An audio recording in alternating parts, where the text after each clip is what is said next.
베드로전서 1장 5절. 자, 찾으셨나요? 저쪽 찾으셨나? 열심히 보이죠.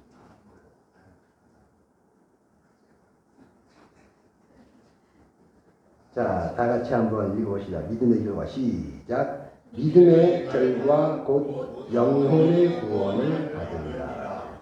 아멘.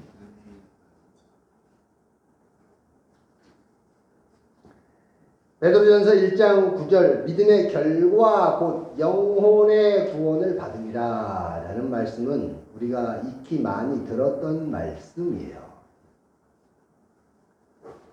다음 주가 11월, 12월 셋째 주, 마지막 주가 있어요. 다음 주는 유 목사님 설교시고 그 다음 주가 이갑범 목사님 설교시라 저는 12월 달 크리스마스 설교가 있습니다. 크리스마스는 예수님의 탄생이고 역으로 탄생 즈음에서 다시 한번 예수님의 죽음과 제자들의 삶과 그 끝, 그걸 한번 돌아보면서 우리의 믿음 또한 이것과 비교해서 어떻게 지금까지 내가 하나님을 믿는 믿음을 가져왔는지 한번 돌아보는 시간이 유익하다 생각해서 오늘 이 말씀을 찾았어요. 성경의 말씀이 믿어지시나요? 내 가치관으로 세상에서 용인되는 그 가치관으로 성경의 기적들을 바라보면 믿지 못할 일들이 기록되어져 있어요. 그렇다고 대놓고 야 이거 믿지 못하겠어 라고 말하기도 뭐해서 마음속으로만 가지고 그냥 넘어가고 있는 것은 아닌지 한번 생각해 볼 필요가 있습니다. 성경에는 많은 기적들이 기록되어 있죠. 기적은 사람으로 할 수 없는 일들을 말합니다. 성경 말고요. 세상에서 기적이 없을까요? 있습니다. 있습니다. 사람을 매개체로 해서 초자연 현상을 비롯한 그런 일들이 일어납니다. 그래서 기적이라고 그러죠. 살면서 아마 한두 번쯤은 개인적으로도 설명이 안 되는 일을 경험할 수가 있어요. 저도 그런 경험이 있어요. 옛날 제가 신문사를 할 때 알고 있는 분이 있을 거야. 장마 때 비가 억수같이 오는데 직원 2명이 안 나왔어. 그래서 새벽 3시쯤 돼서 신문을 잔뜩 싣고 빗속을 뚫고 가는데 눈은 떠 있었지만 안 보였어요. 눈뜬 장미라고 그러죠. 눈뜬 장미. 결국 정신을 차렸을 때는 15톤 트럭이 앞에 주차되어 있는 거가 발견돼서 피하고 자시고 할 것도 없이 그냥 뒤에서 때려 박았던 그런 기억이 있어요. 하이발은 안 썼고 모자를 썼었어. 모자. 그러면 최소한 머리가 깨지거나 아니면 뼈가 부러지거나 해야 되는데 머리도 안 깨지고 뼈 하나 부러진 데도 없이 멀쩡하게 지나갔던 그런 사고가 있었어요. 그것도 기적입니다. 기적이죠. 세상에서 말하는 기적과 성경에서 기록된 기적에는 분명한 차이가 존재합니다. 어떤 존재예요? 어떤 차이요? 성경은 일관된 목적으로 인한 연관성이 있어요. 연속성이 있어요. 세상의 기적은 일관된 목적이 아닌 개별적인 목적으로 불특정 다수에게 연속성이 없이 일어난다는 것. 성경에서 연속성과 일관된 목적성이 있다면 그것은 어떻게 말해질 수 있을까요? 요한복음 20장 31절의 성경 기록 목적과 같습니다.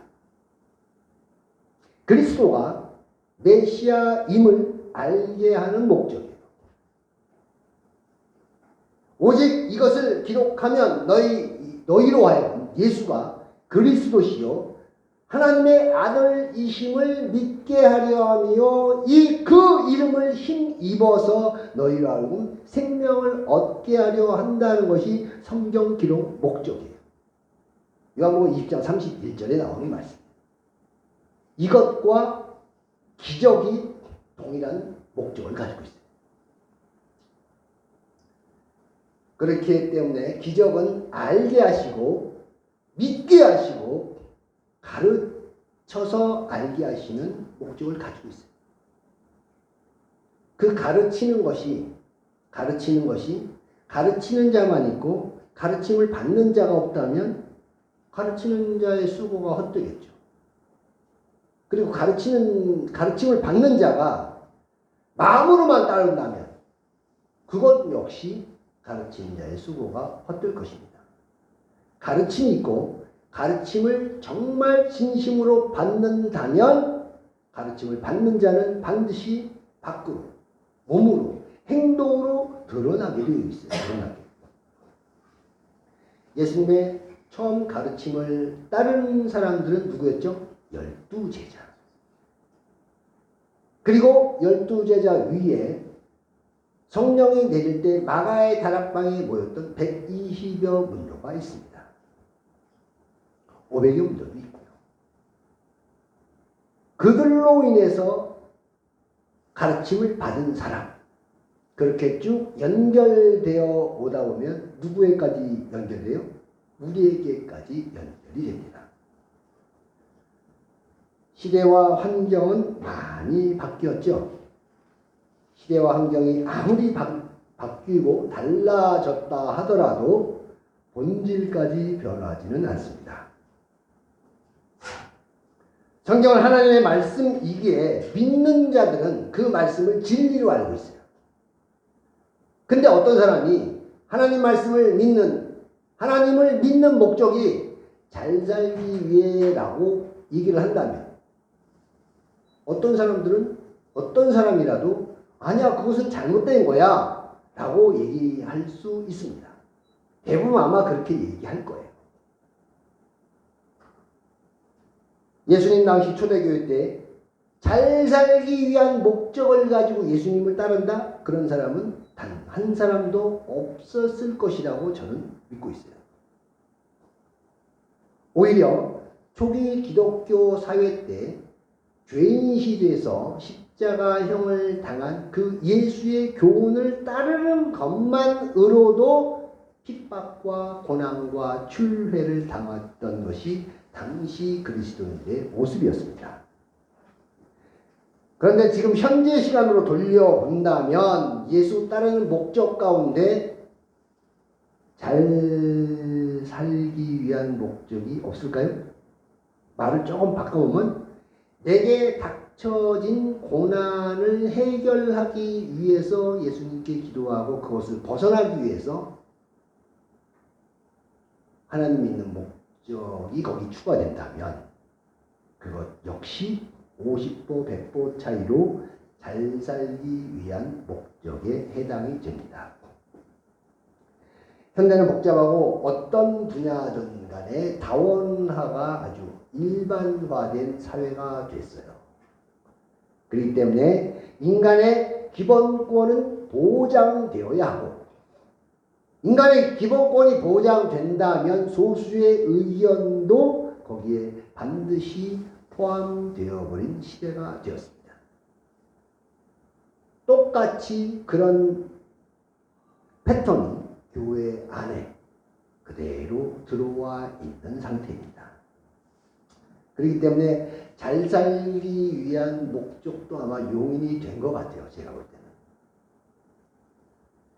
열두 제자들과 초대교회 때 예수를 믿던 성경에 기록된 제자들의 삶과 그 끝은 어땠을까요? 제자들의 죽음이 성경에 나와 있는 것은 누군지 아시죠? 스데반은 돌에 맞아 죽었죠. 열두 제자 중 첫 순교를 당한 사람이 누구죠? 땡. 땡. 야곱이 아니고 야고보. 야고보가 2명 있어요, 성경에. 세베대의 아들 야고보와 알페오의 아들 야고보가 있습니다.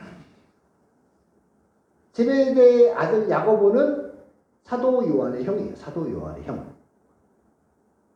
큰 야고보라 불리고 알페오의 알페오 아들 야고보는 작은 야고보라 불립니다. 큰 야고보가 네로 황제 때 잡혀서 첫 순교를 당합니다. 참수형을 당하죠. 참수형. 베드로는 네로 황제 때, 베드로도 역시 네로 황제 때 옥중 생활을 9개월을 해요. 9개월.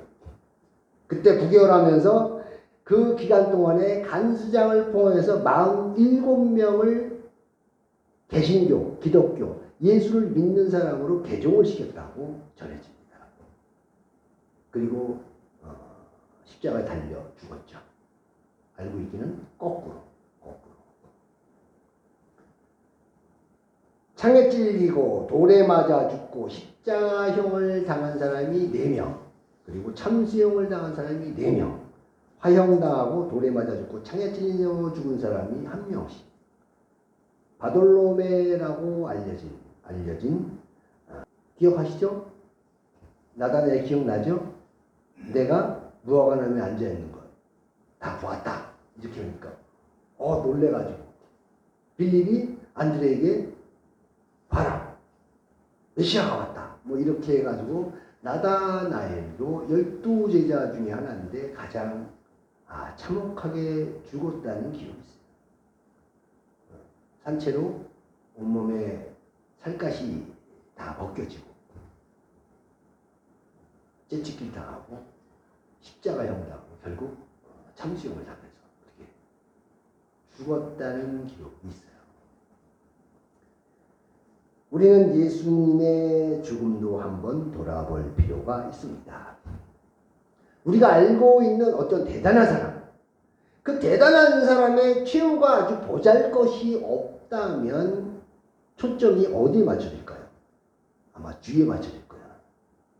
우리나라 어떤 대통령의 지위에 있을 때는 상당히 대통령이니까 모든 게 거기 초점에 맞춰졌는데 어떤 잘못으로 인해서 옥에 들어가서 그 말년이 초라하다면 그 사람을 보는 시각은 대통령 때가 아니고 아마 말년의 그 초라한 시절일 때예요. 예수님이 사람으로 하지 못할 그런 기적들을 많이 일으키면서 센세이션을 일으키고 많은 인기를 끌었을 때 예수를 보기 위하여 그때 얘기했죠. 저쪽 두로와 시몬, 그리고 이쪽 요단강 건너편, 그리고 사마리아와 유대까지 온 이스라엘에서 다 예수의 소문이 나서 예수를 보러 왔는데 결국 십자가에 달려 죽은 죄인의 신분이었단 말이에요. 그때 예수님이 십자가에 달려 있을 때 사람들이 뭐라고 표현했어요? 성경에는 몇 사람이 나옵니다. 지나간 자 1, 머리를 흔들면서 예수를 보고 얘기하되 저가 남은 구원했으나 자기는 구원하지 못했다 이렇게 얘기합니다. 그리고 군인들도 희롱하죠. 종교 지도자들, 서기관들 다 예수를 보고 희롱하면서 성전을 헐고 4월 만에 짓는 자요, 거기서도 내려와봐, 십자가에서 내려와봐, 그러면 내가 너를 하나님의 아들로 믿을게, 이렇게 막 조롱을 합니다. 그가 이스라엘의 왕입니다. 또 십자가 양쪽의 두 강도 중에 한 강도도 비방을 합니다. 네가 메시아라며, 이스라엘 왕이라며, 네가 네가 나를 구하고 니도 구해봐. 이렇게 예수님의 어떤 십자가 위의 모습을 그대로 비방을 합니다. 한 사람의 인생에서 마지막은 죽음을 맞이하는 자세일 것이에요. 자세. 병에 걸려서 의식이 없는 상태에서 죽는다면 의식이 있을 때의 모습이 그 사람의 모습일 거예요. 근데 병이 아니고 내 의지에 의해서, 내가 타의에 의해서 죽음을 당한다면 아마 그 사람은 죽음을 맞는 그 순간에도 아마 당당하리라 저는 생각합니다. 그런 예가 하나 있죠. 안중근 의사의 어머니가 안중근에게 편지를 썼다는 게 있습니다. 거기서 뭐라고 그래요? 떳떳하게 죽어라. 항소하지 마라. 네가 항소하면 우리 국민 전체를 우롱하는 것이다. 너는 개인이지만 네가 한 일은 우리의 모든 것을 네가 대신했기 때문에 너는 떳떳하게 죽어라. 이렇게 어머니가 아들에게 표현을 합니다. 예수님의 십자가 사역은 이미 하나님의 경륜 안에 포함된 사역이었어요. 예수님의 마지막을 맞는 자세와 현상은 기적의 목적과 동일선상에 놓여 있습니다. 예수님의 어떤 돌아가실 때 십자가상에서 죽을 때 났던 자연 현상들이 있어요. 6시에 돌아가셨죠. 3시에서 6시까지 계속 공부하다가 새벽 3시쯤, 아니, 오후 3시쯤 돌아가셨어요. 오후 3시에. 그때 온 하늘이 해가 빛을 잃고 깜깜해졌다고 했어요. 깜깜해졌다고. 지진이 일어나고, 돌이 굴러가고, 무덤이 열리면서 자는 자가 일어나고, 이런 여러 가지 현상들이 일어났었어요. 이 현상들을 일으키는, 나타냈던 목적이 어디에 있었을까? 목적. 우리 성령의 기적들을 보면서 야, 저런 기적들이 나니 저 기적들이 내게, 나한테도 적용이 돼서 내게 이루어 주옵소서 라는 것보다는 그 기적을 통해서 우리에게 가르쳐주고 알려주고 믿게 하시는 목적이 무엇인가라는 것을 한번 따져볼 필요가 있습니다. 마태복음 27장 54절에 보면 백부장과 그 군인들이 그 상황을 목도를 하고 목격을 하고 고백하는 내용이 있습니다.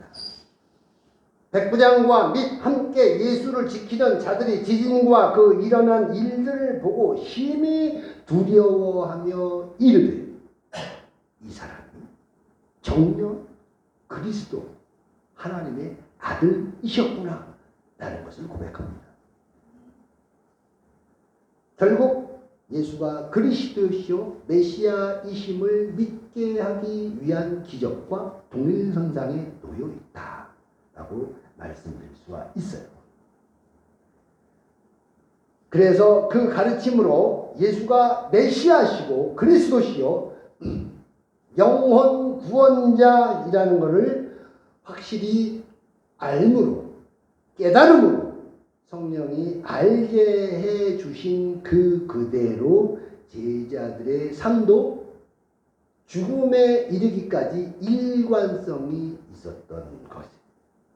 일관성이 있었다는 것. 이제 우리 현실로 돌아와서 우리의 믿음을 한번 돌아볼 필요가 있습니다. 일반적으로 예수를 믿기 시작하면 성경에 나오는 이 말씀들 되게 많지요. 글자들이. 이거를 한 번 읽는다고 머릿속에 들어오질 않아요. 그러면 내가 이걸 알지 못하기 때문에 하나님의 뜻을 모른다고 생각해. 하나님의 뜻을 모른다고 생각하지만 교회에 나와서 하나님의 말씀을 들으면서 나도 그리스도인이라는 것을 스스로에게 각인시키다 보면 그 기준이 어떻게 돼요? 하나님의 기준이 아니고 세상의 기준으로 먼저 적용이 됩니다. 이게 뭐예요? 도덕과 윤리. 최소한 그리스도인들은 일반 사람들보다 어떻게 해야 돼요? 선하고 구제도 잘하고 같이 이렇게 어울리면서 나쁜 짓, 착한 사람이어야 한다는 그런 기준을 세워요.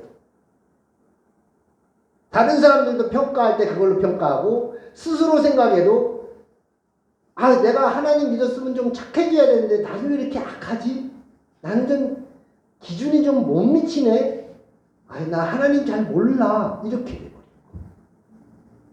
그리스도의 당당함보다는 조금 멀어져 있는 상태. 성경을 많이 알아서 하나님의 자녀가 될까요? 하나님의 자녀가 되는 자격이 뭘까? 스스로 자격이 없다고 생각하면 하나님과의 관계, 기도와 어떤 그런 생활, 삶, 그것은 하나님과 어떤 관계를 가질까요?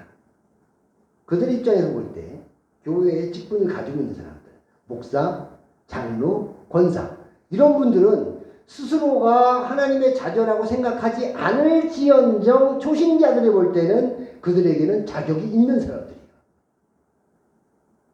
그럼 자격이 있는 사람들은 하나님에게 드리는 관계, 기도, 이건 또 어떻게 연관을 맺고 있을까?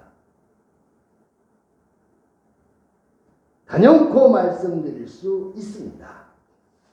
믿음의 결과는 믿음의 목적으로 인해 달라집니다. 따라해볼까요? 믿음의 결과는 믿음의 목적으로 인하여 달라집니다. 목적으로 인하여 달라집니다. 하나님이 원하시는 믿음의 결과는 성경에 정확히 기록되어져 있습니다. 오늘 본문 어디였죠? 베드로전서 1장 9절. 믿음의 결국 곧 영혼의 구원을 받으리라. 영혼의 구원을 받으리라. 그 외의 것들은 내가 내게 주어진 삶을 통해서 이루기를 바라는 희망사항이며 하나님이 원하시는 것보다는 내가 원하는 믿음의 결과들. 그래서 고린도전서 10장 12절 선자는 넘어질까 조심하라 라는 말씀이 여기에 해당됩니다. 세상적으로 내가 목사, 권사, 장로 그 명칭에 의해서 의인이라고 칭함을 받는 것은 아니에요. 내가 교회의 직분을 가지고 있다면 그만큼 나에게는 의무와 책임이 더 커져. 그걸 못한다면 초신자가 잘못해서 여러 사람을 자기가 혼자 실족하는 것보다 그런 사람이 실족해서 더 많은 사람들과 같이 실족하는 게 더 무섭습니다. 그렇다고 우리 일상의 삶에서 하나님의 간섭과 역사심이 없나? 라고 얘기하면 그것도 아니에요. 분명히 우리의 삶에 하나님은 동해 가신다고 했으니 간섭이 하나님의 은혜와 사랑은 늘 우리 곁에 있습니다. 성경의 하나님 말씀을 통해서 성령님은 늘 우리에게 하나님의 뜻을 알게 하여 주십니다. 성도를 향한 하나님의 뜻은 데살로니가전서 5장 16절에서 18절까지 기록되어 있어요. 너무도 잘하는 말씀이죠. 항상 기도하라.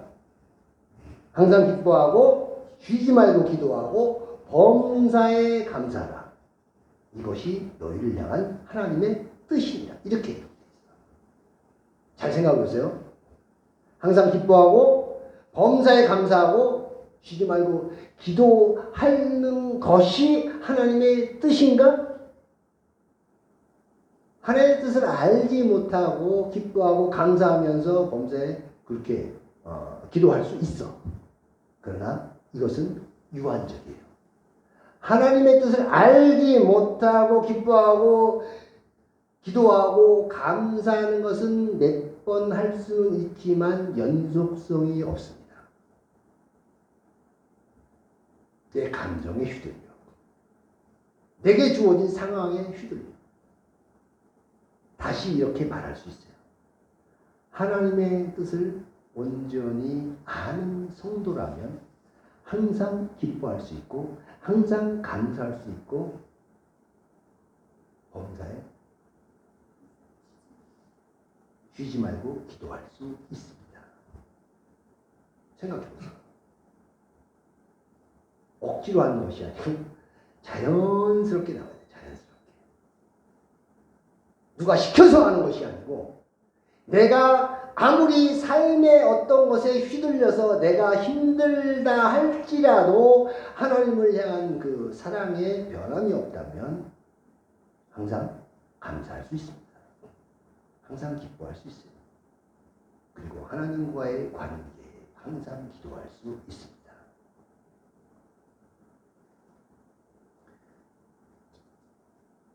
믿는 것에는 결과가 있습니다.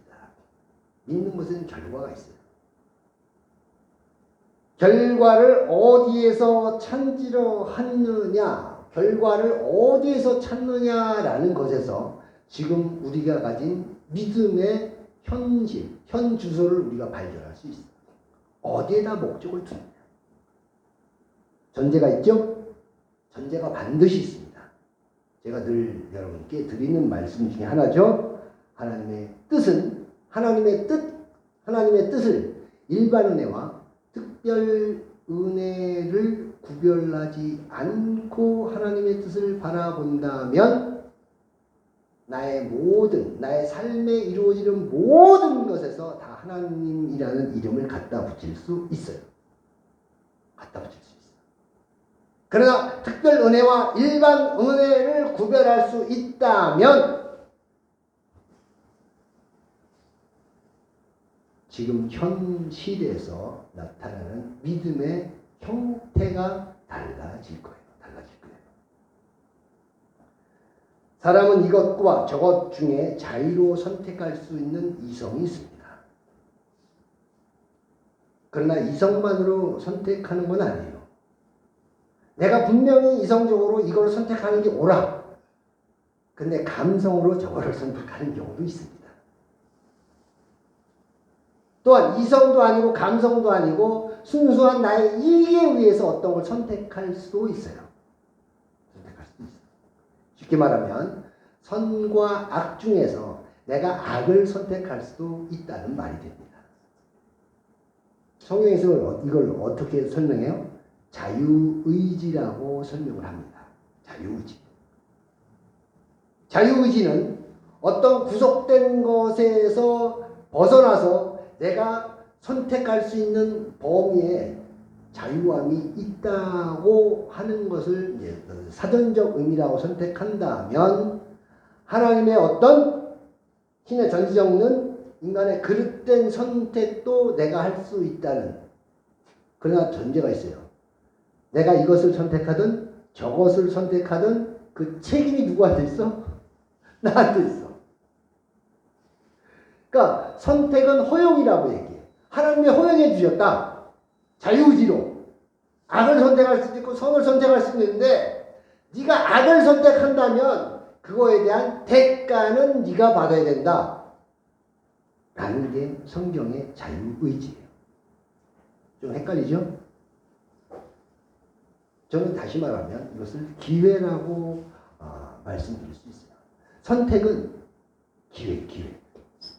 내가 하나님을 선택할 수도 있고 하나님을 선택하지 않을 수도 있습니다. 우연과 필연이 늘 동시에 왔다 갔다 하죠.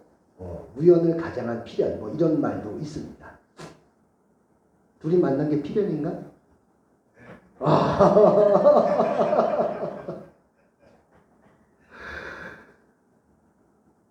세상에 올 때는 내가 원해서 이 세상에 온 사람은 아무도 없어요. 내가 원해서 오지는 않았지만 우연히 선택의 기회를 통해서 하나님의 자녀가 되었다면 그것은 필연이라고 얘기할 수 있고요. 그런 상황에서 아무 의미 없이 흙으로 돌아가는 그런 선택은 하지 않아야겠죠. 선택을 기회로 선영하여 그리스도인이 되었다면 그것은 하나님의 선물입니다. 자유의지가 선택의 갈림길에서 어느 것 하나를 취해야 한다면 이 말씀을 잊지 마세요. 갈라디아서 5장 13절. 자유로 육체의 기회를 삼지 말라는 말씀이 있어요. 너희가 자유함이 있으나 그 자유함으로 육체의 기회를 삼지 말고 하나님을 선택하는 그 선택이 되어라 라는 말씀이에요.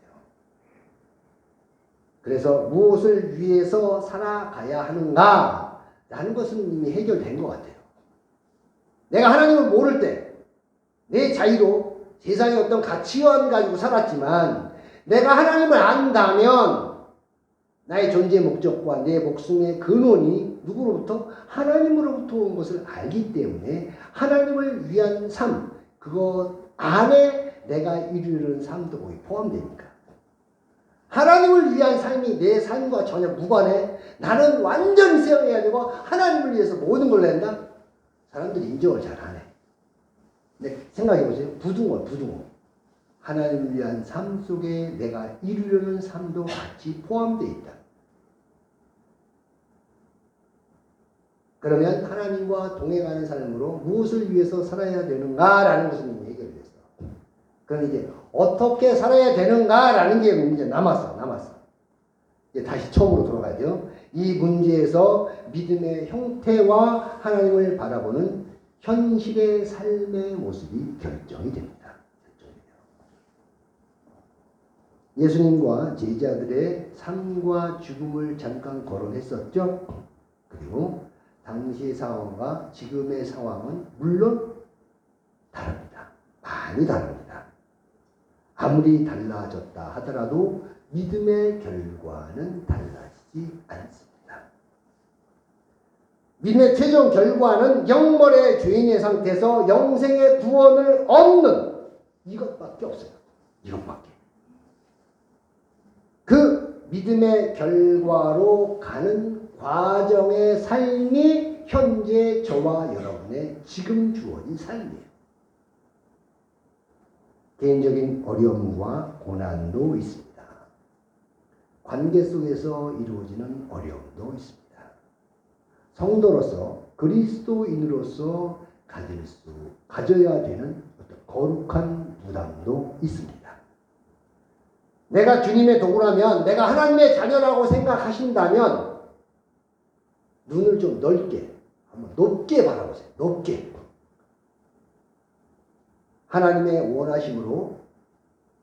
원하심으로 나에게 고난이 찾아올 수 있어요.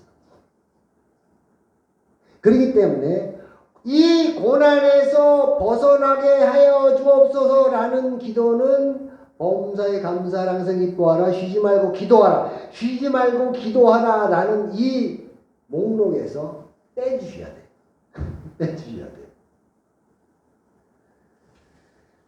항상 기뻐하라가 나의 의지로 되는 것이 아니고 믿음의 결과를 분명히 알고 그 안에 포함되어진 나의 삶을 하나님이 사용하신다고. 그리고 하나님의 뜻을 안다면 삶의 굴곡과 상관없이 나에게 주님이 주시는 기쁨이 있을 거예요. 그 기쁨은 세상에 주는 평안, 세상에 주는 기쁨 다르다고 했어요. 하나님으로 인한 평안이 여러분에게 있습니까?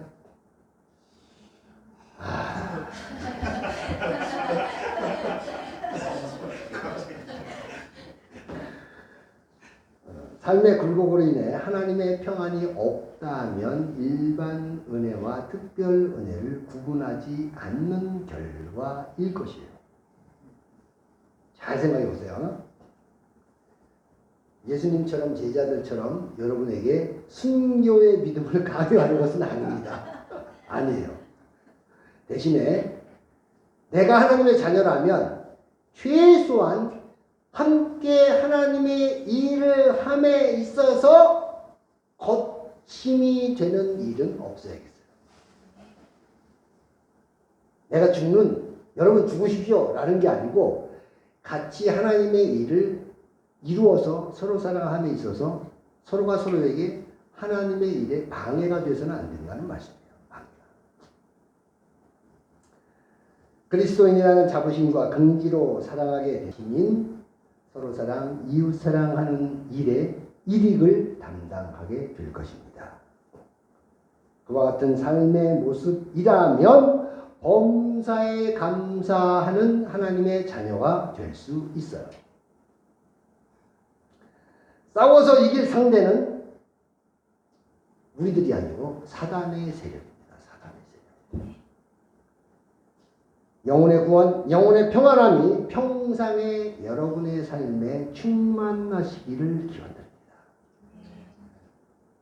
성경에 기록된 많은 상황들을 다 알지 못하더라도 하나님의 원하심을 정확히 알게 하시는 성령님의 도우심을 받아 늘 하나님의 지혜로 이 세상을 넉넉하게 이기는 그리스도인들이 되시기를 바랍니다.